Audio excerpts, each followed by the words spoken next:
2024 সালের ডিগ্রি প্রথম বর্ষ পরীক্ষার কেন্দ্র তালিকা প্রকাশ করা হয়েছে। অর্থাৎ আপনার কোন সেন্টারে বা কেন্দ্রে পরীক্ষা দিতে হবে আগামী 18 নভেম্বর থেকে তো শুরু হচ্ছে। কোন সেন্টারে গিয়ে পরীক্ষা দিতে হবে আজকের এই ভিডিওর মাধ্যমে আপনি জানতে পারবেন। আপনার কলেজে কিন্তু আপনার পরীক্ষাটা হবে না, অন্য একটা কলেজে হবে।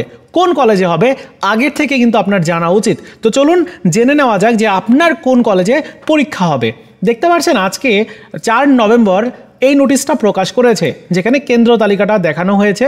আমি আপনাদেরকে দেখিয়ে দিচ্ছি, একটু লোডিং নিচ্ছে। তো এখন আপনারা কেন্দ্র তালিকাটি দেখতে পাচ্ছেন। এই তালিকার মধ্যে সকল কলেজের তথ্যই দেওয়া আছে, জাস্ট আপনাকে একটু খুঁজে বের করতে হবে। কিভাবে খুঁজবেন আমি সেই বিষয়টা একটু বলে দিচ্ছি, আপনারা সেই অনুযায়ী বের করবেন। প্রথমত এই পিডিএফটি ডাউনলোড করে নেবেন। এই ভিডিওর প্রথম কমেন্টসে আমি ডাউনলোড করার লিঙ্ক দিয়ে রেখেছি, আপনারা একটু দেখে যান যে কীভাবে বের করতে হবে। তা নাহলে তো একদম খুঁজবেন অনেকটা পেজ পাবেন না, তাই না? এখানে দেখুন প্রথমে খুলনা বিভাগ রয়েছে। খুলনা বিভাগের মধ্যে যে জেলাগুলো রয়েছে, প্রথমেই বাগেরহাট জেলা। খুলনা বিভাগের মধ্যে বাগেরহাট জেলায় যে কলেজগুলো রয়েছে সেই কলেজগুলোর তথ্য প্রথমের দিকে আপনারা পেয়ে যাবেন। একদম বাম সাইডে আপনারা পাবেন যে কলেজে পরীক্ষা দিতে হবে, মানে কেন্দ্রের নাম পাবেন বাম সাইডে। মাঝের সাইডে যে কলেজগুলো শিক্ষার্থীদের ওই কেন্দ্রে পরীক্ষা হবে সেই কলেজগুলোর তথ্য দেওয়া থাকবে। একটা উদাহরণ দিয়ে বোঝাচ্ছি। সরকারি পিসি কলেজ সদর বাগেরহাট, এই সরকারি পিসি কলেজটিতে কোন কোন কলেজের শিক্ষার্থীদের পরীক্ষা হবে? রামপাল সরকারি কলেজ, গিলাতলা আবুল কালাম কলেজ, মোংলা সরকারি কলেজ।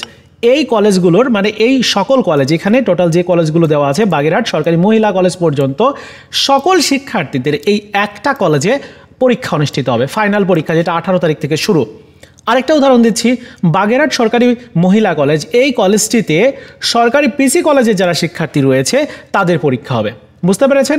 এইভাবে আপনি পরবর্তী সাতক্ষীরা জেলা পাবেন, তারপর পেয়ে যাবেন খুলনা, তারপর যশোর জেলা পাবেন আপনি, এরপর নড়াইল জেলা রয়েছে। সবগুলো জেলার তথ্য আপনি পেয়ে যাবেন, মানে আপনার খুলনা বিভাগের মধ্যে যতগুলো জেলা রয়েছে সকল জেলার কলেজগুলো তথ্য পাবেন। খুলনার পরে পরবর্তী অন্য একটা বিভাগ আপনি পাবেন, একটু নিচের দিকে যেতে হবে এবং নিচের দিকে সকল বিভাগের তথ্যই দেওয়া আছে। এখানে খেয়াল করুন বরিশাল বিভাগ রয়েছে। প্রথমে বরিশাল জেলার মধ্যে যতগুলো কলেজ রয়েছে সব কলেজের তথ্য এখানে রয়েছে। যেমন সরকারি বিএম কলেজ সদর বরিশাল, এই বিএম কলেজে বরিশাল ইসলামিয়া কলেজ রয়েছে, এইটার শিক্ষার্থীদের পরীক্ষা হবে। তারপর আরও যেগুলো রয়েছে এগুলোর পরীক্ষা এই একটা কলেজে হবে। বুঝতে পেরেছেন?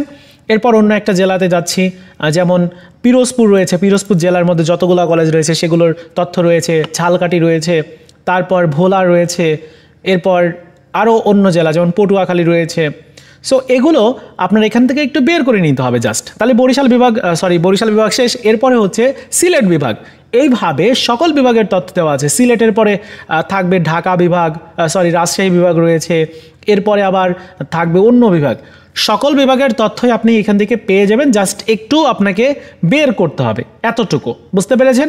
সো আপনারা একটু বের করে নেন। আমি সকল বিষয়গুলো দেখাতে গেলে কিন্তু অনেক টাইম লাগবে, অনেক বড় একটা তালিকা। সো এই ছিল আপনাদের পরীক্ষার কেন্দ্র তালিকা সম্পর্কিত নোটিশটি।